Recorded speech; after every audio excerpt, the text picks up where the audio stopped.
Olá pessoal, boa tarde. Espero que estejam todos bem. Meu nome é Victor, eu sou o responsável pelos eventos no Microsoft Reactor São Paulo. Obrigado a todos por se juntarem a nós hoje para este evento ao vivo. A sessão de hoje vai explorar oportunidades para mulheres no setor de tecnologia no Brasil. Este evento faz parte de uma série de workshops promovidos em parceria pelo IFC e pela Microsoft, com o apoio da We Ventures e da We Impact, com o objetivo de fomentar o empreendedorismo feminino. Nosso convidado terá uma discussão aberta e, em seguida, teremos uma oportunidade para uma sessão de perguntas e respostas no final. Antes de começarmos, eu tenho algumas informações para compartilhar. Peço que leiam o código de conduta da Microsoft. Resumidamente, que todos sejam amigáveis e respeitosos com todos, incluindo os palestrantes. O Reactor é um lugar onde todos são bem-vindos. Caso alguém não tenha feito check-in neste evento, peço que façam no link. Vou compartilhar o link, essas informações no chat, informando o ID do evento, que é o 13173. E realizando o check-in, você recebe alguns links de conteúdos para a sessão de hoje. Algumas orientações rapidamente. O evento está sendo gravado, então fiquem à vontade para enviar suas perguntas e deixar comentários usando o chat. E no final, teremos a sessão de perguntas e respostas. Eu também vou compartilhar com vocês outros dois links. Um é a página do Reactor São Paulo no Meetup, para vocês conhecerem nossos futuros eventos. E um outro é para receberem nossa newsletter mensal e conhecerem outras sessões do Reactor São Paulo. A sessão de hoje vai ser disponibilizada no nosso canal no YouTube em até 48 horas. E ao término do evento, teremos uma pesquisa. Sua opinião é muito importante para nós.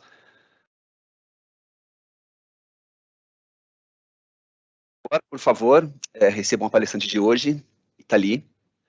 Ela é diretora da 500 Startups no Brasil e atua como conselheira da Wish, mentora da aceleradora Bit2Money e membro do Emerging Venture Capital Fellows.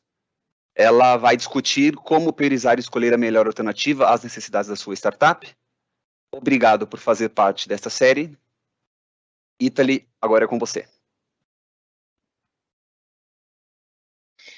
Olá, pessoal, boa tarde. É um prazer enorme estar aqui com vocês falando sobre opções de aceleradoras e treinamentos.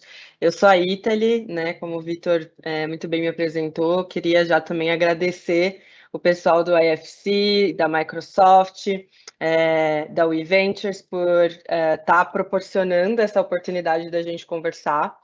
Quero deixar o campo super aberto para vocês colocarem perguntas no chat, interagirem com a gente. Eu trouxe um pouco de informações e guias, digamos assim, para a gente navegar nesse ecossistema de startup, sendo empreendedoras mulheres, mas ele não é definitivo e ele está aberto aí a complementações. Então, se vocês tiverem perguntas, fiquem à vontade a qualquer momento para enviar perguntas no chat. A gente tem aqui uma equipe querida que está olhando para essas perguntas e pode me dar um toque, né? Me mandar aqui as perguntas que vocês estão enviando para a gente interagir melhor, ok? Eu vou compartilhar então minha tela para a gente falar um pouquinho sobre esses programas de aceleração e a importância deles, né? Eu estou olhando aqui só para minha tela, então se vocês tiverem perguntas, mandem no chat. De tempos em tempos eu vou dar uma olhadinha no chat, tá? Então talvez eu não responda na hora, mas eu estou de olho de tempos em tempos aqui para ir respondendo vocês ao longo da apresentação. Bom, eu sou da 500 Global, né? A gente mudou aí de marca, a gente trouxe uma nova marca nessa semana. A 500, ela nasceu como 500 Startups em 2010. É um fundo de investimento em startups de estágio inicial e também uma aceleradora, né? E o papel da aceleradora, ele foi muito importante no desenvolvimento da tese da 500. E eu acho que é por isso que é tão legal a gente estar falando aqui hoje sobre aceleradoras e treinamentos, porque muitas vezes a gente fica perdida, né, em tantas opções ou tantas chamadas, né, por programas para startups, e a gente não sabe muito bem o que vai realmente ajudar o nosso negócio naquele momento que a gente está passando, tá? O programa de aceleração da 500, ele surgiu justamente porque, né, 10, 11, agora 11 anos atrás, a gente ainda não tinha um ecossistema tão maduro, né? A 500 nasceu em São Francisco, no Vale do Silício, na verdade, mas existia a vontade, desde o nascimento, de investir em fundadores e fundadoras que fossem de qualquer lugar do mundo, né? E a gente tem uma coisa bem forte na cultura, né? Que é essa visão de que o talento está em todos os lugares e as oportunidades não. Então, a gente queria desde sempre investir, selecionar boas startups fundadas pelos mais diversos empreendedores, mas quanto mais inicial é o investimento, maior é o risco atrelado, né, a ele. Então, os investidores, eles tiveram muita dificuldade em, digamos assim, se desenvolver e dedicar grande parte do patrimônio, né, do investimento para startups em estágio inicial, justamente porque quanto mais cedo você está, menos você tem o seu produto validado ou o seu serviço, menos você tem o cliente-alvo definido, menos você tem as redes, né, ou seja, as parcerias e os potenciais grandes clientes que só com o tempo você vai construindo. Então, quando você investe muito no começo, né, principalmente quando a startup está com uma ideia, saindo da ideia para o piloto, né, ou para o mínimo produto viável, fica muito difícil você saber se aquela startup vai dar certo em 10 anos, né, no horizonte que geralmente é o horizonte de um fundo. E uma das maneiras que a 500 encontrou para conseguir entender melhor o potencial dessas startups foi justamente o programa de aceleração. Por quê? Porque um programa de aceleração significava trazer mentores para essas startups além do investimento e trabalhar perto das startups, ou seja, ajudá-las, né, nos seus desafios durante a aceleração, que no começo, né, da 500 a aceleração durava 4 meses, e nesses 4 meses de exposição intensa aos fundadores e às fundadoras, você teria uma melhor ideia de como o time funciona, como que esses fundadores se desenvolvem e acolhem feedbacks. Então, a aceleração, né, ela nasceu na 500 como um elemento de mitigação de risco do portfólio, porque você consegue daí dar mais elementos para essas startups não morrerem no Vale da Morte, mas também como um elemento de identificação desses talentos, né, e de oportunidade de trabalhar com esses fundadores. Então, eu estou na 500 desde 2018, eu rodei os 2 primeiros programas de aceleração que nós fizemos na cidade de Miami, e também vários bootcamps, entre 6 e 8 bootcamps, que são treinamentos mais específicos e mais curtos, para startups da América Latina inteira e dos Estados Unidos. Então, essa experiência me ajudou a entender como os programas de aceleração e os treinamentos podem ajudar empreendedoras e empreendedores em cada uma dessas fases. E é por isso que hoje eu queria, primeiro, né, começar essa conversa trazendo um pouco do olhar da definição, né? O que é acelerar startups? Hoje, esse termo ele já está muito batido e a gente tem em diversos momentos programas que se dizem programas de aceleração, mas muitas vezes não tem os elementos necessários para que essas startups vençam alguns desafios.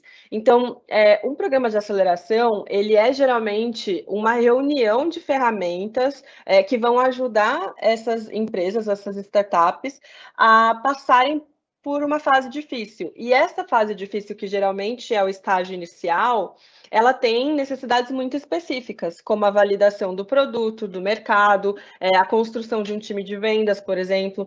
Então, acelerar startups em estágio inicial não significa só a possibilidade de colocar um aporte de dinheiro ou só a possibilidade de trazer mentorias, mas significa trazer um conjunto de elementos que ajudem essas startups a superarem essas dificuldades, tá? Dito isso, a gente tem diversas ferramentas. Eu trouxe aqui as 5 principais que eu não só vivi, experienciei e também vi sendo aplicadas, né, às startups, que eu acho que fazem toda a diferença na jornada das empreendedoras. Então, a primeira ferramenta são ferramentas educacionais, que podem vir num formato de mentoria, né, coletiva, como uma aula, um treinamento, um workshop, ou mesmo agora que a gente, depois da pandemia, a gente teve a digitalização de diversos programas de aceleração, então a gente também tem videoaulas aí, né, e aí depende um pouco de como esses módulos são organizados, mas as ferramentas educacionais geralmente têm a ver com esses treinamentos e mentorias.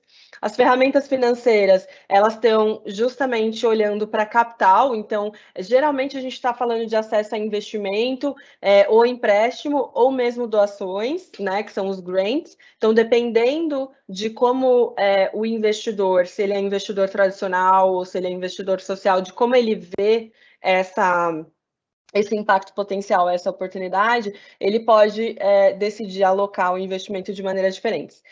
Você tem ferramentas relacionais, e aí você pode falar de uma rede de mentores ou ser apresentado para potenciais investidores.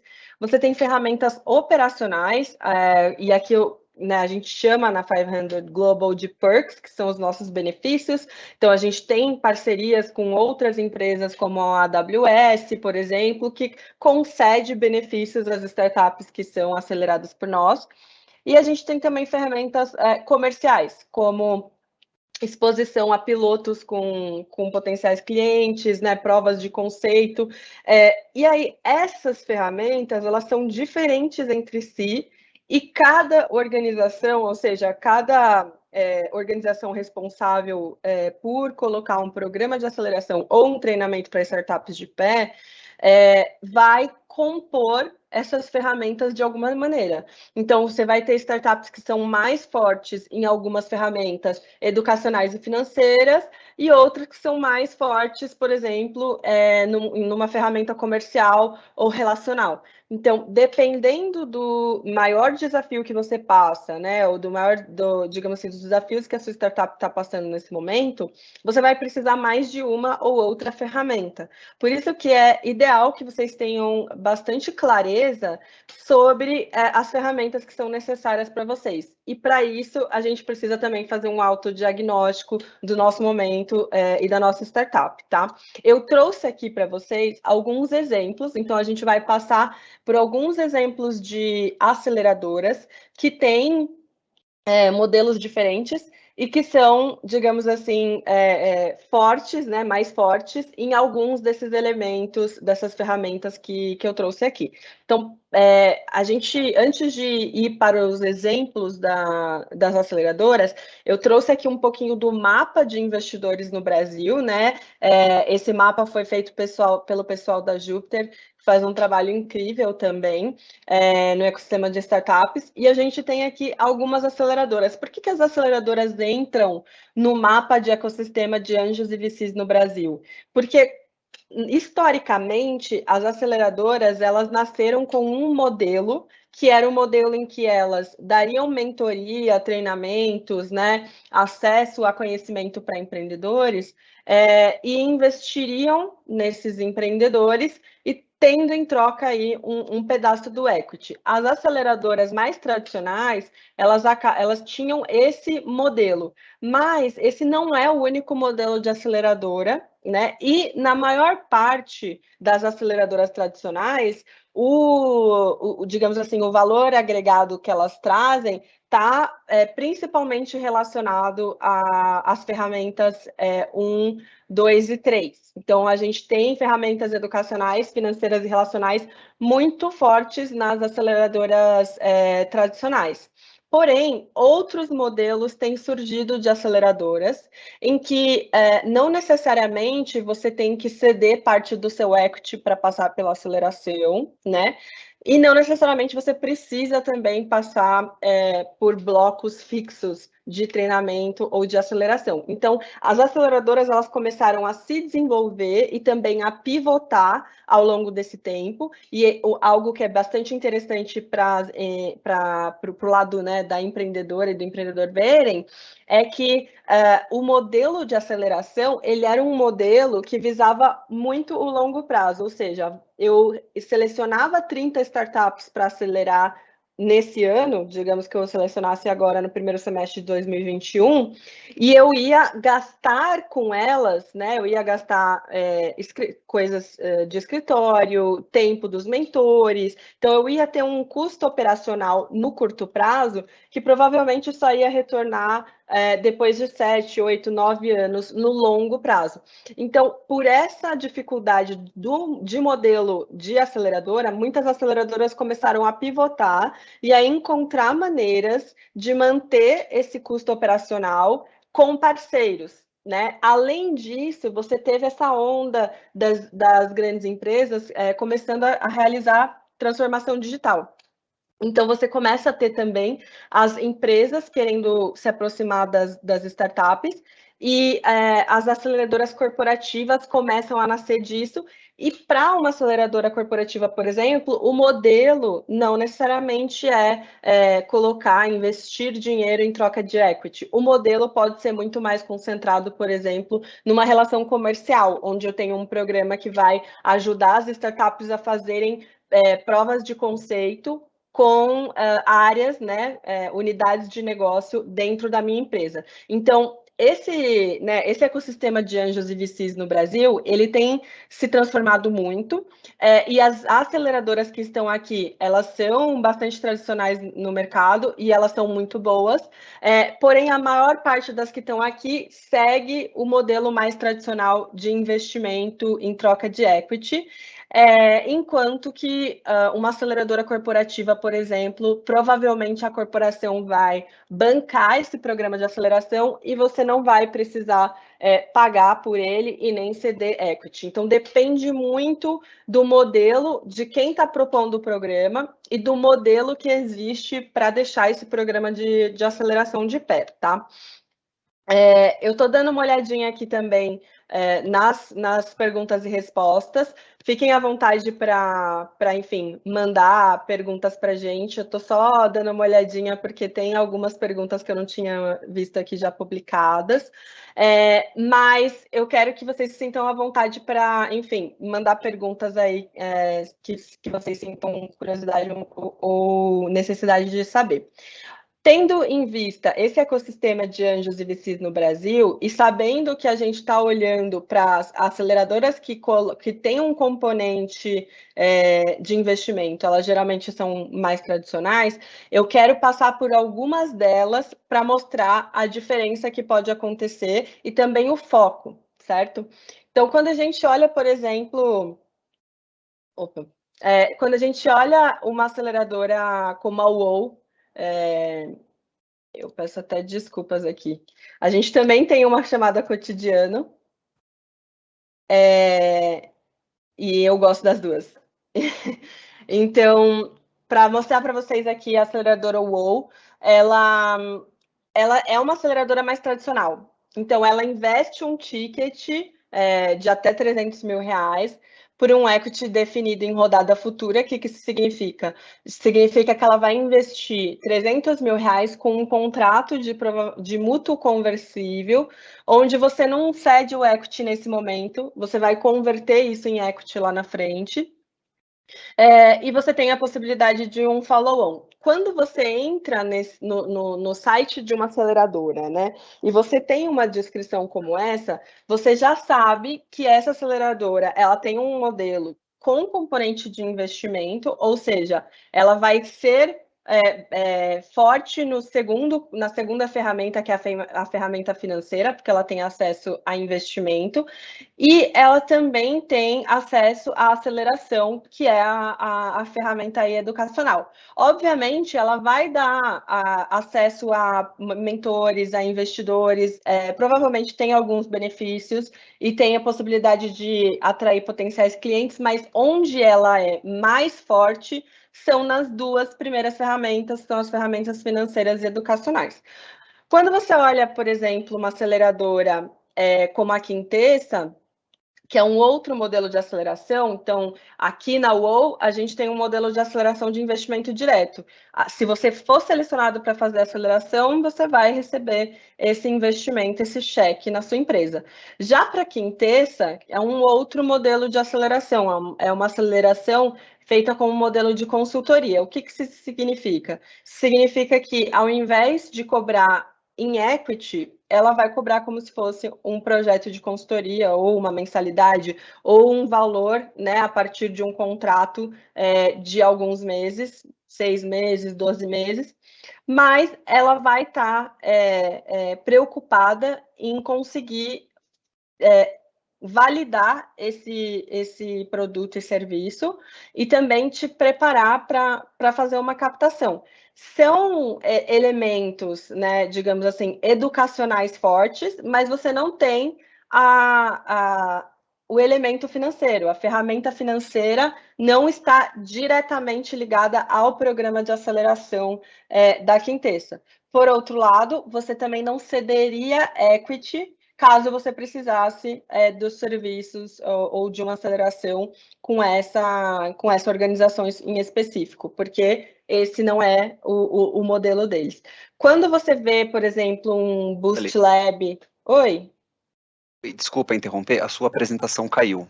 Se você puder compartilhar novamente os slides, por favor. Claro, perdão. Será que caiu?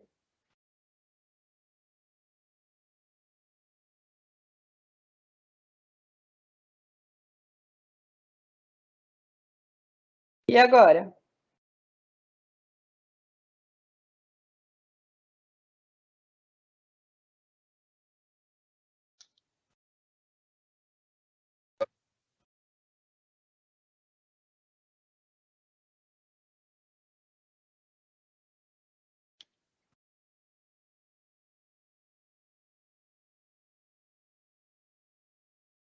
Conseguem ver?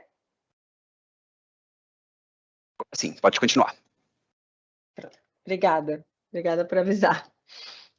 Então, para quem não viu, não sei se caiu antes ou depois do slide da Quintessa, é uma aceleradora com um modelo de consultoria, onde você, sim, vai receber as ferramentas, né, educacionais e relacionais, muito provavelmente, mas você não vai ter esse componente financeiro, porque você não tem o investimento nesse modelo. Quando você olha o Boost Lab, por exemplo, né, feito pelo BTG Pactual, Powered by BTG Pactual, né? Você começa a ver que é um outro modelo. Por quê? Porque como se trata de uma aceleradora corporativa, em que o modelo de aceleração não está necessariamente conectado a uma necessidade de investimento, você tem modelos que são mais voltados para componentes comerciais e de operação. Porque, geralmente, uma grande empresa que quer se aproximar de startups, ela sabe que pode contribuir com a jornada dessa startup, se tornando um grande cliente dessa startup, ou um potencial grande cliente, então testando pilotos e provas de conceito com essa startup, e também apresentando para outros potenciais clientes dentro do ecossistema da própria grande corporação.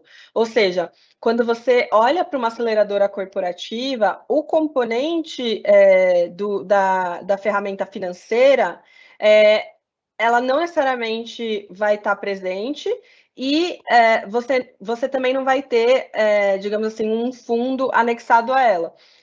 Nesse caso do BTG, eles acabam selecionando startups em estágio bastante inicial e da mesma forma, eles estão querendo entender e conhecer a equipe e entender como esse produto poderia, digamos assim, beneficiar a cadeia de clientes do BTG, mas não necessariamente o BTG tem um veículo de investimento para colocar dinheiro em startups através desse programa. Então, esse programa provavelmente ele não está atrelado a nenhum investimento, e você vai ter oportunidade de vender o seu serviço ou o seu produto para alguma unidade de negócio ou do BTG ou de algum parceiro do BTG.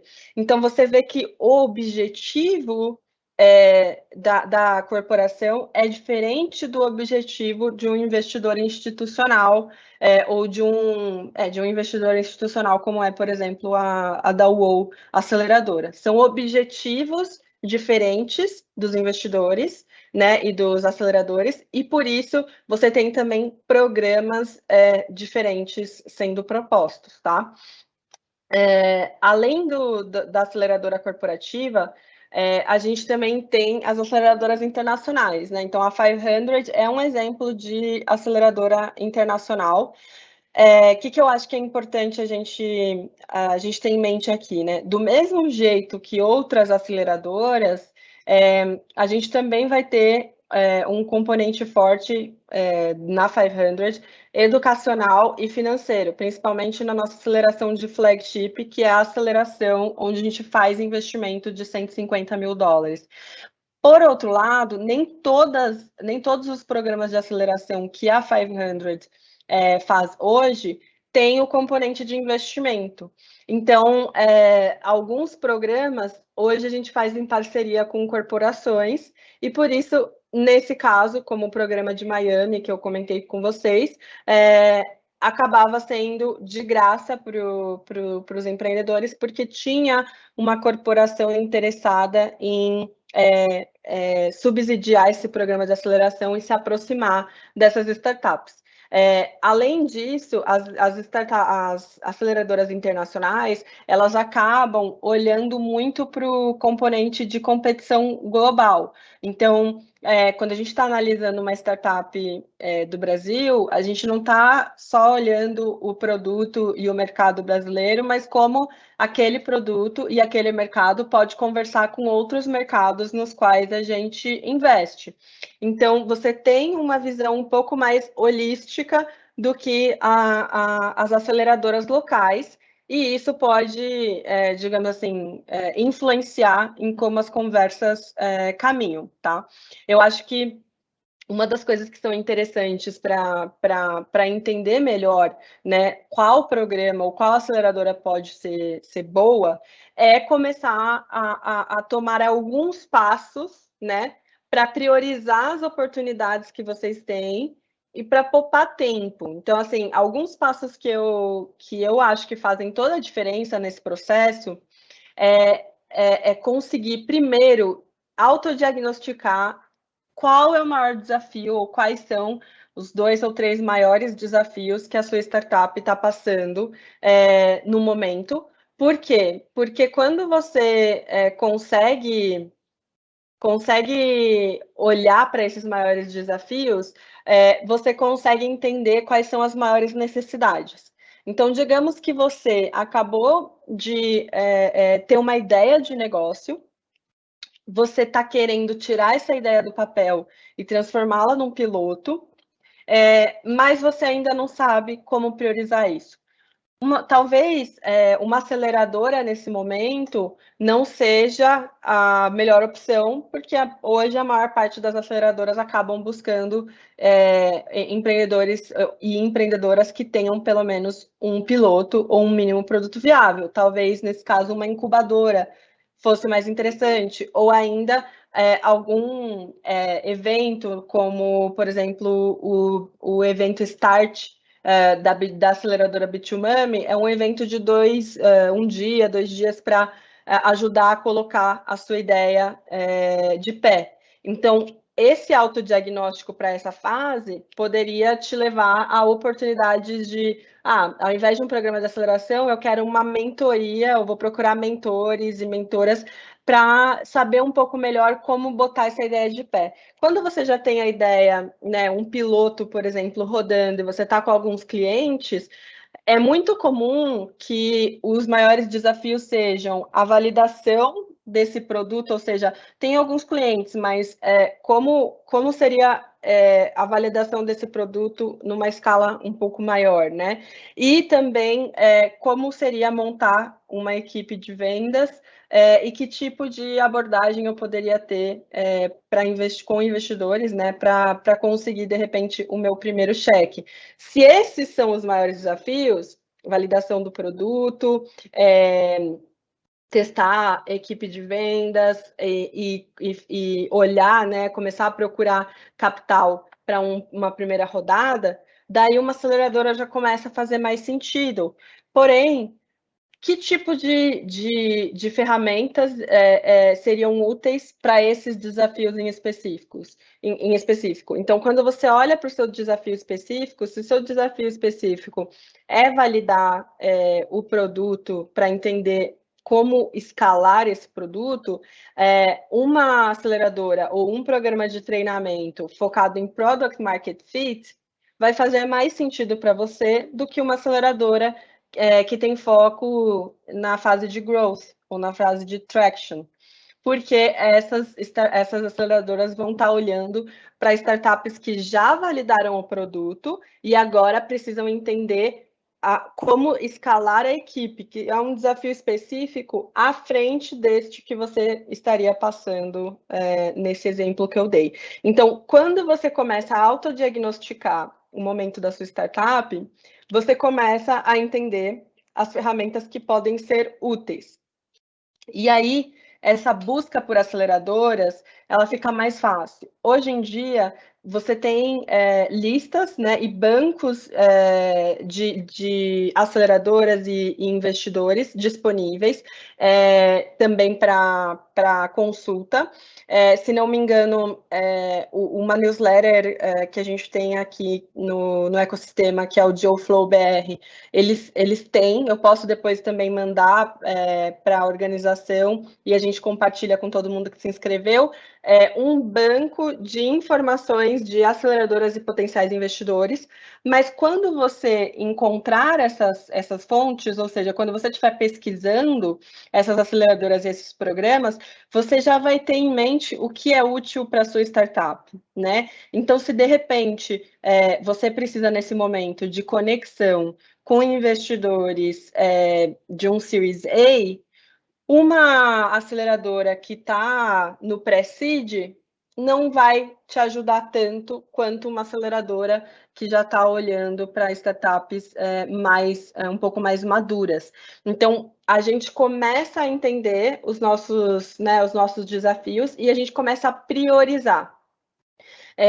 Ao priorizar algumas organizações e alguns programas, né? Então, digamos que eu priorizo 3 a 4 organizações ou programas de aceleração que eu quero acompanhar. Às vezes eles não estão com inscrições em aberto, às vezes tem alguns que têm inscrições o ano todo, mas eu consigo priorizar o que realmente eu estou buscando, e aí eu começo a alinhar com o resto do meu time para quais programas e por que é importante prestar, né? Por que é importante se inscrever para esse programa? Por que é importante o alinhamento com o resto do time?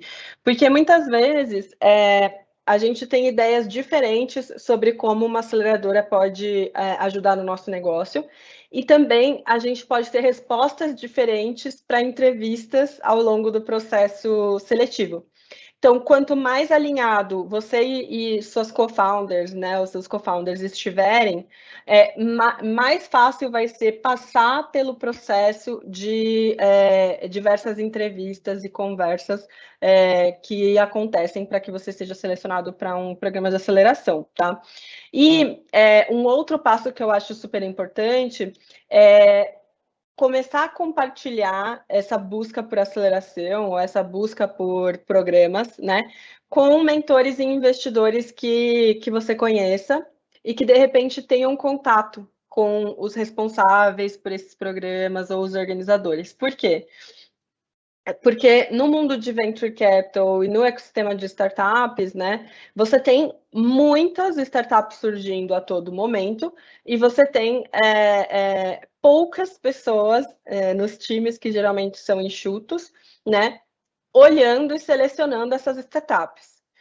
quando você consegue um referral, né, uma indicação de alguém que é de confiança do time de aceleração ou do time, né, de investimento, você acaba conseguindo que o seu deck seja anotado, né, o seu pitch seja anotado mais facilmente naquele mar de startups que tem aí para a gente avaliar. Então, a ideia de não só entender quais são os maiores desafios, mas também conseguir priorizar o que seriam as organizações preferenciais ou o que seriam os parceiros preferenciais nesse momento, pode deixar a busca muito mais direta, pode deixar esse processo muito menos doloroso, porque você não vai aplicar para todas que aparecerem na sua frente, até porque gasta tempo preencher. Então, a gente sabe que, né, muitas fundadoras não têm tempo também para participar de tantos processos seletivos. Então, conseguir seguir esses pequenos passos para entender melhor quem pode te ajudar mais na fase que você está passando é a melhor coisa que você pode fazer para conseguir encontrar um programa que se encaixe com a necessidade da sua startup e, de repente, não ir parar num programa que, às vezes, não tem, você está precisando de um componente educacional e aquele programa não tem um componente tão forte educacional, ele está mais voltado para o comercial, enquanto que você deveria, na verdade, estar discutindo coisas mais conceituais com seus co-founders. Então, é super importante conseguir diagnosticar o momento, os desafios e começar a movimentar a sua rede, né, na direção dos programas que você almeja aí, que a sua startup seja selecionada.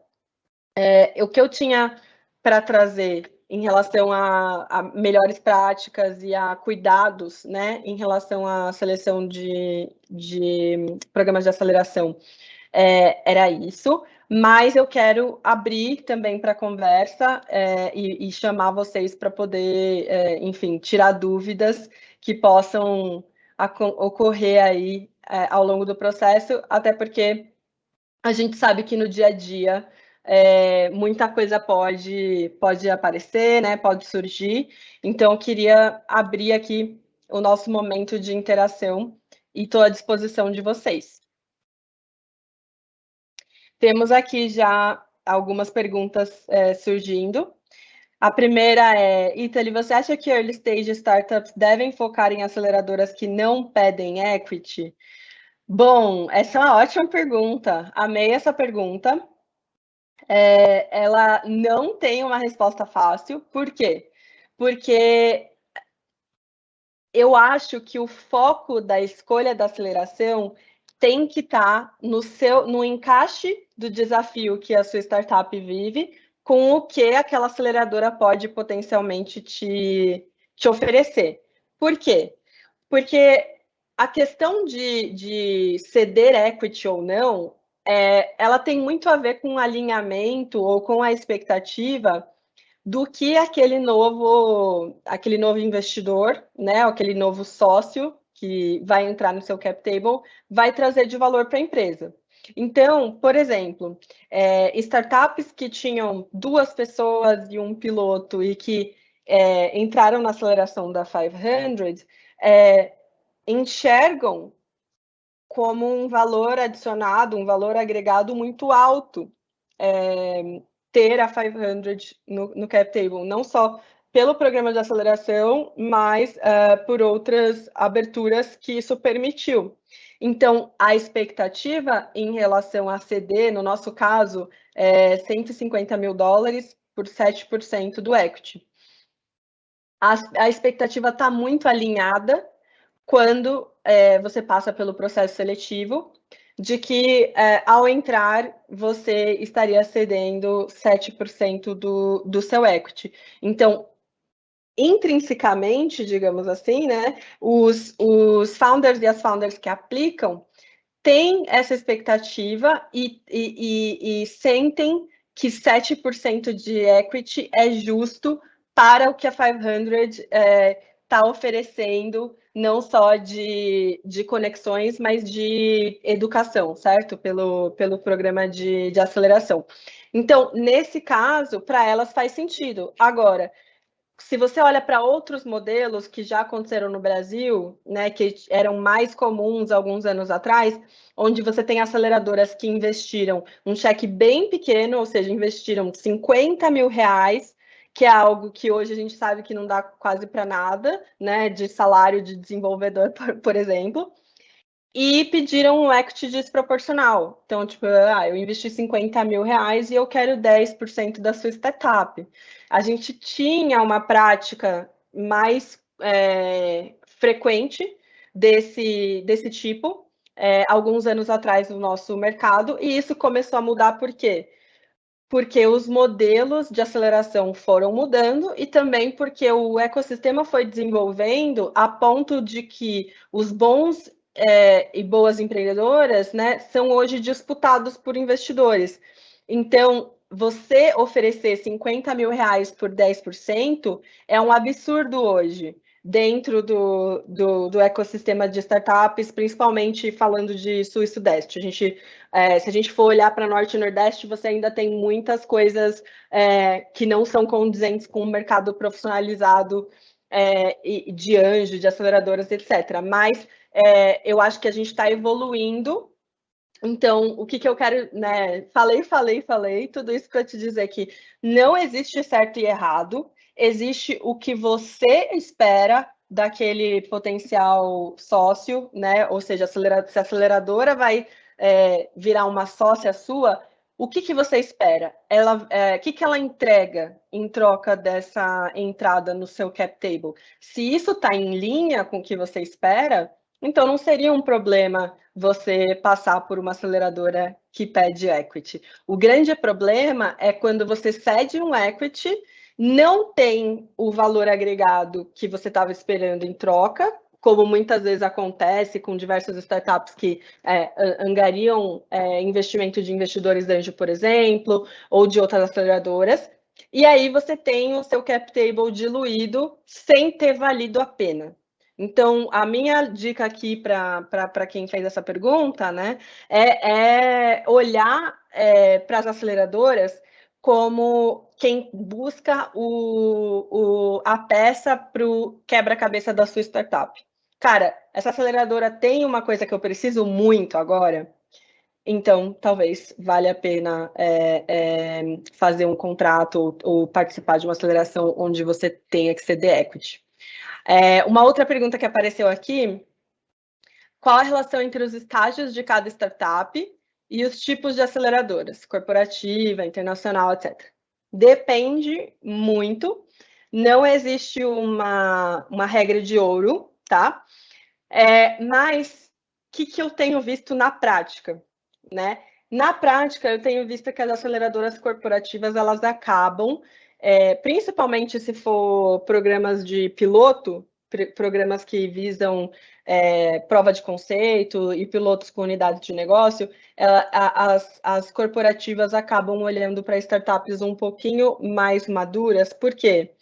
Porque fica um pouco mais fácil para compliance jurídico, para o financeiro, lidarem, contratarem, né, essas startups e lidarem com a burocracia, porque a maior parte das corporações não adaptou ainda os processos de contratação, né, de compras, enfim, para lidar com startups que têm pouca estrutura.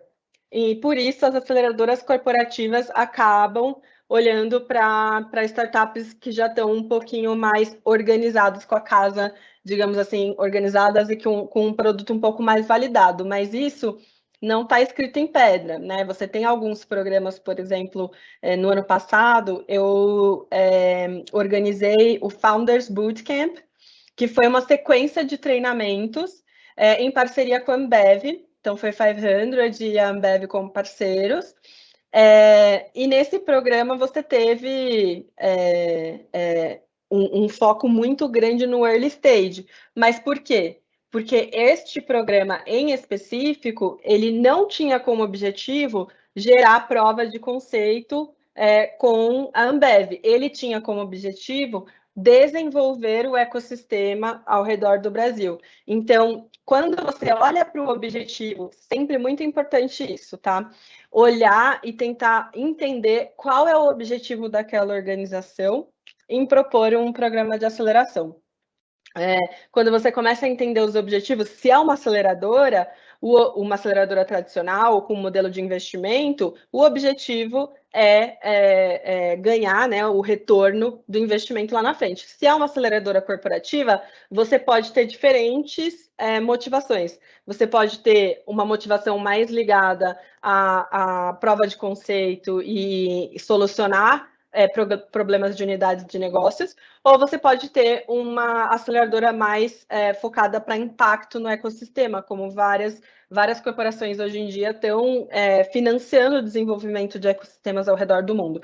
Então, olhando para o objetivo do programa, para quem está fazendo e para a descrição em termos de critérios, né, do que eles estão esperando das startups, você vai conseguir uma ideia melhor do qual é o estágio que elas focam e quais são os critérios que elas utilizam para escolher, tá? Aqui, como terceira pergunta, a gente tem: quando você diz maiores desafios, você acha que devemos priorizar questões financeiras ou, por exemplo, busca de clientes e treinamento dos colaboradores? Como priorizar as necessidades? Bom, ótima pergunta também, porque geralmente quando a gente está no estágio inicial, a gente precisa de tudo, né? Ao mesmo tempo, a gente precisa resolver muitas coisas. Eu acho que eu já vou juntar essa pergunta de, né, buscar clientes e treinamento dos colaboradores ou como priorizar as necessidades com a próxima, que também diz: como devemos medir a relação entre o que esperamos da aceleradora e o que estamos cedendo em equity? Alguma dica? Bom, vamos por partes. Primeiro, para a gente conseguir priorizar essas questões, a gente precisa entender quais são as maiores dores, né? Quando eu falei assim, quais são os maiores desafios, eu quis dizer o que, se você não resolver nos próximos 3 meses, a sua empresa não vai para frente.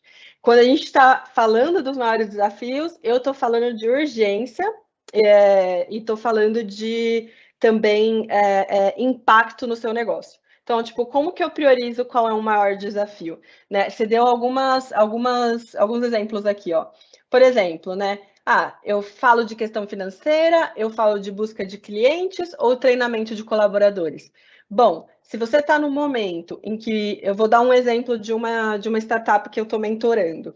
Se você está num momento em que você lançou o seu produto, você tem clientes, né? Você está crescendo o seu número de clientes, mas o seu número de clientes não está crescendo tão rápido quanto deveria ou quanto você tinha estimado, você tem um desafio claro ali de vendas e de comunicação, onde você vai entender quais são o que está impedindo que a sua taxa de crescimento seja maior. Então, bom, nesse exemplo, né, dessa startup que eu estou mentorando, existe uma meta de base de clientes e essa meta está sendo difícil de bater. Analisando o entorno, o diagnóstico foi que existe uma dificuldade de comunicação e também uma dificuldade no topo do funil, ou seja, para trazer potenciais clientes ao topo do funil. E essa é uma meta que eu tenho junto aos investidores, nesse exemplo aqui que eu estou te dando, tá? Por que eu não acho que o treinamento dos colaboradores vai ser prioridade nesse momento? Porque eu identifiquei que o topo do funil é um desafio maior e mais latente, ou seja, para eu conseguir uma conversão, digamos que a minha conversão seja de 1 ou 2%, eu preciso quadruplicar meu topo do funil, mesmo mantendo essa mesma conversão, para eu conseguir trazer essa base de clientes. Então, se esse é o meu desafio mais urgente, eu sei que treinamento dos colaboradores pode ficar para depois. Eu sei que daí que busca de clientes é o mais importante aqui, e qualquer pessoa, ou qualquer mentor, ou qualquer programa de aceleração ou treinamento que me ensine a lotar o meu topo de funil de clientes vai ser um bom programa para mim nesse momento, porque esse é o maior desafio. Ou não, olha, digamos que eu tenha desafios mistos, só para dar um segundo exemplo aqui. A gente tem essa questão dos clientes, mas eu olhei para o meu caixa e eu vi que eu tenho, cara, 6 meses de caixa para minha empresa sobreviver, e ainda assim eu estou andando um pouco de lado. E agora? Eu preciso me preparar para uma nova captação. Tem dois desafios aqui, né? Conseguir demonstrar métricas de crescimento para chamar a atenção de potenciais investidores e preparar a casa para captação. São 2 desafios que são prioridade frente a treinamento de colaboradores. Quando que treinamento de colaboradores pode ser uma prioridade que daí encaixa com algum programa de aceleração? Principalmente, eu vejo isso acontecendo, tá? Principalmente em programas que são pré-Series A. Então, por exemplo, você vê um programa de aceleração como o que a gente faz em Miami, que é para startups que já fizeram alguma captação e estão buscando captar um Series A. Então, você tem elementos mais focados em olhar para a montagem de equipe, para construção de cultura, que cabe mais no desafio do treinamento de colaboradores. Então, vocês, como empreendedoras, vocês vão precisar priorizar o que é mais urgente e latente para a empresa continuar de pé ou não. Foi isso que eu quis dizer com maiores desafios, tá? E aí, para continuar, né, respondendo a série de perguntas, o que a gente tinha aqui também é como que a gente mede, né, o que a gente espera da aceleradora e o que a gente está cedendo em equity. Sinceramente, hoje em dia, você não é você que vai dar esse preço. Para as aceleradoras que têm essa prática de investimento, muitas vezes ela tem uma prática já com ou um contrato fixo, de equity, né, uma quantidade de equity fixa, ou um cap um máximo, um valor máximo de valuation no qual ela entraria. Então, quando a gente olha essas aceleradoras que falam a gente decide o equity na próxima rodada, é porque geralmente elas vão deixar para ver exatamente quanto é a porcentagem na próxima rodada, mas elas têm um máximo pelo qual elas pagariam de valuation, justamente para elas conseguirem garantir que elas estão tendo retorno por ter encontrado essas oportunidades mais cedo.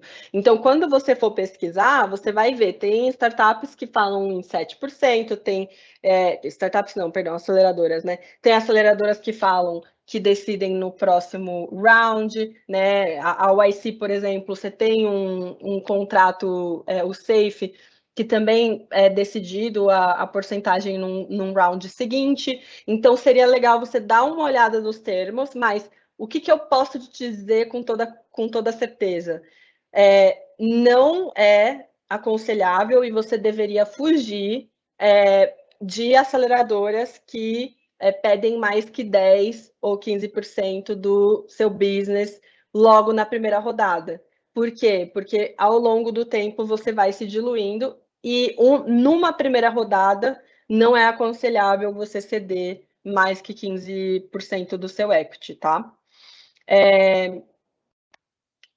Seguindo aqui para nossa quinta pergunta, empreender sozinha, inicialmente sem co-founder, é um problema na visão das aceleradoras?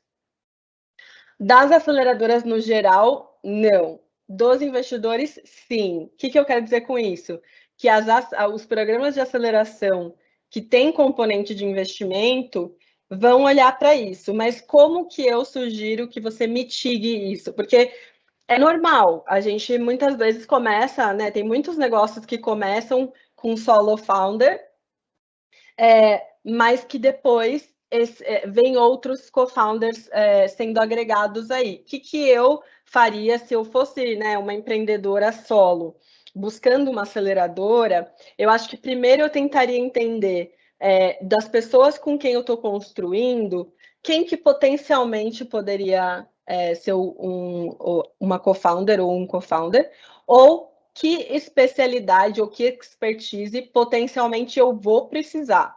Então, por exemplo, se você começou seu business sozinha e você é muito forte em vendas, você já sabe que talvez você precise de alguém para te complementar, ou na parte de estratégia ou na parte de tecnologia.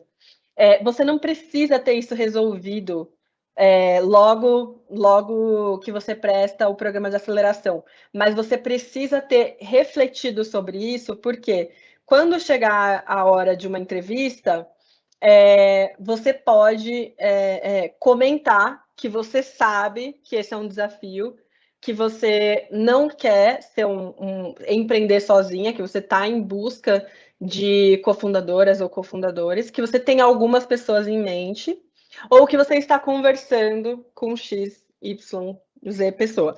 Então, você pode demonstrar que você sabe as suas limitações e que você quer ter co-founder ao longo das conversas com as aceleradoras.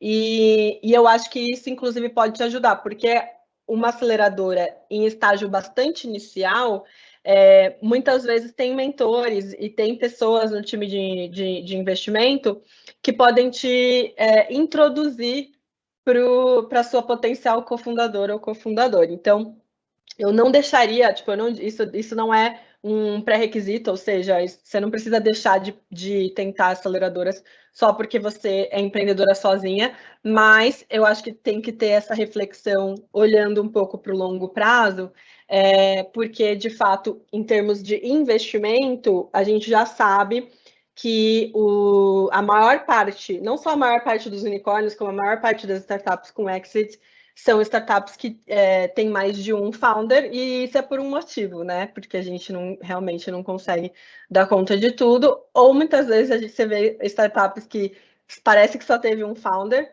mas teve um time todo que ajudou aquele founder a chegar lá. Então, eu acho importante prestar atenção nessa visão de longo prazo e nessa conversa que ela nunca é definitiva, com potencial investidor ou aceleradoras, mas ela deve ser proativa em demonstrar que vocês sabem que isso é uma limitação e que vocês buscam, de alguma maneira, mitigar ou eliminar essa limitação. Eu não sei como que a gente está de tempo, só para confirmar com o pessoal. Vitor, a gente ainda tem mais alguns minutinhos? Temos. Você consegue ficar? Tem uma última pergunta. Consigo. Achei aqui. Uma sexta, certo? Essa Isso. é a pergunta 6. Olá, Italy, boa noite. Tá. Então, empresa Marketplace na área de educação, com MVP validado, clientes e poucas semanas de lançar seu produto, plataforma com condições de escalar. Qual que é o desafio? Estratégia de lançamento, definir os produtos e instituições para colocar na prateleira, e também tem um desafio aí de Product Market Fit. Qual caminho você recomenda para buscar ajuda para esses desafios? Mentoras, aceleradoras, outro? Bom, ótima pergunta, dando um exemplo não só de negócio, mas de momento também, tá? Que eu diria aqui? Eu não tô vendo os nomes de vocês, então me perdoem se eu não chamar pelo nome. Mas que eu diria para você que tem essa empresa de marketplace? O MVP validado, né? Eu, como potencial avaliadora de uma inscrição de aceleração, eu tentaria entender o que é, o que você entende por MVP validado, porque eu acho também que depende muito de aceleradora para aceleradora essa leitura, tá? Mas, olhando para os seus desafios, né, que é definir uma estratégia de lançamento, ou seja, go to market e product market fit, eu começaria a busca primeiro por mentores e mentoras próximos, ou seja, tem pessoas à sua volta que têm alguma experiência com Product Market Fit ou alguma experiência com Go-to-Market? Essas seriam as primeiras conversas que eu teria com pessoas mais próximas. A segunda ação que eu tomaria seria listar algumas aceleradoras que são fortes em Product Market Fit. Quem geralmente é forte em Product Market Fit? Quem investe em equipes pequenas, bem no começo, seja na ideia ou no piloto. Então, que aceleradoras fazem isso hoje em dia? Aqui no Brasil, a Cotidiano faz isso, a UOL faz isso, a Darwin Startups faz isso também. A ACE fazia, porém, foi pivotando e agora eles têm... o legal da ACE é que eles têm uma plataforma onde você consegue se inscrever e acompanhar vários conteúdos, e esse acompanhamento de conteúdo é o próprio funil para investimento da ACE. Então, acho que também seria legal dar uma olhada. E nessa lista de aceleradoras, eu tentaria entender quem é mais forte nessa estratégia de go-to-market, product market fit. Como que você vai descobrir isso? Geralmente conversando com startups que foram aceleradas. Então, eu acho que isso é importante também, eu esqueci de falar na apresentação. Sempre que possível, conversem com startups que passaram pela aceleração na organização que vocês estão buscando. Você pode abordar por LinkedIn ou pedir para alguém introduzir, mas se tem uma coisa que empreendedores e empreendedoras são muito generosos em compartilhar essas visões das aceleradoras e dos investidores. E isso vai ser super importante para vocês, porque, assim, no dia a dia é tudo muito diferente do que sai na mídia, do que sai no jornal. Então, né, pode ser uma coisa maravilhosa no que está saindo no jornal, mas ninguém sabe o que está acontecendo nas negociações por trás. Sempre, sempre, sempre que possível, troquem com outras empreendedoras e outros empreendedores para que vocês tenham uma noção de como é ter sido acelerado pelaquela organização. Então, só para resumir essa última resposta, que eu sei que a gente está passando um pouquinho do tempo, você tem um marketplace em MVP que precisa de uma estratégia de go-to-market e um teste de product market fit. Primeiro, liste pessoas, 3 a 5 pessoas com quem você pode conversar sobre a sua estratégia. Segundo, liste algumas organizações também, 2 a 3 organizações nesse primeiro momento que você queira se aproximar. Se você não tiver, dentre as pessoas que você vai conversar, contatos com as organizações, tenta entender de quem que você pode se aproximar para ver se já foi acelerado pelas organizações que você priorizou, certo? E, por último, comece a construir relacionamento com essas pessoas que podem vir a ser suas mentoras, que são aquelas primeiras. Comece a construir esse relacionamento de maneira que você possa abordá-las para desafios futuros. Então, comece a ter conversas onde, no final de um café virtual, por exemplo, você pode virar e perguntar: olha, eu acho que eu vou ter vários desafios ao longo desse caminho, eu gostei muito de conversar com você, posso entrar em contato novamente? Se houver abertura, coloca essa pessoa na lista de potenciais mentores ou investidores, porque são as pessoas que oferecem o tempo delas para você, que vão querer mais te ajudar ao longo do caminho. Então, se tem pessoas que estão disponibilizando tempo para te ajudar na jornada, essas pessoas podem ser grandes influenciadoras, não só para futuros investidores, mas para futuros programas de aceleração também, tá? Bom, eu acho que eram essas. Nós precisamos fechar, eu não sei, deixa eu só checar se tem uma última pergunta aqui. Sim, bom, eu vi que talvez a gente não tenha respondido todas, mas eu deixei meu e-mail. A Alessandra tem meu e-mail, a IFC tem meu e-mail também, a gente pode deixar nos comentários. porque como o nosso tempo aqui era reduzido, eu não vou conseguir ficar me estendendo, vocês devem ter visto que eu falo pra caramba. Então, eu estou disponível por e-mail também, tá? E por LinkedIn, enfim. Podem entrar em contato comigo, eu estou sempre feliz de ajudar e conversar com outras mulheres empreendedoras. Não é fácil essa jornada, não tem resposta certa nem errada, né? São muitos caminhos possíveis, mas se você tiver uma ideia mais objetiva do que você precisa nesse momento para sua startup, a jornada vai ficar mais fácil e encontrar pessoas para te ajudar vai ficar mais fácil também. Combinado? Obrigada, gente. Eu queria agradecer o IFC, a Microsoft, o Impact, todo mundo que está aqui presente. E foi um prazer enorme compartilhar um pouquinho sobre o mundo de aceleradoras com vocês. Obrigada. Ítali, muito legal sua apresentação. Pessoal, coloquei aqui no chat o link da pesquisa pós-evento. Sua opinião é muito importante para nós. E rapidamente, para a gente encerrar, no dia 20 de outubro, temos o workshop número 12, o ecossistema de tech startups. Então, tem o link aqui do Meetup para vocês se inscreverem, aka.ms/IFC Series 12. É nossa próxima e última sessão. Agradecemos a participação de vocês. Muito obrigado. Tenham uma excelente tarde.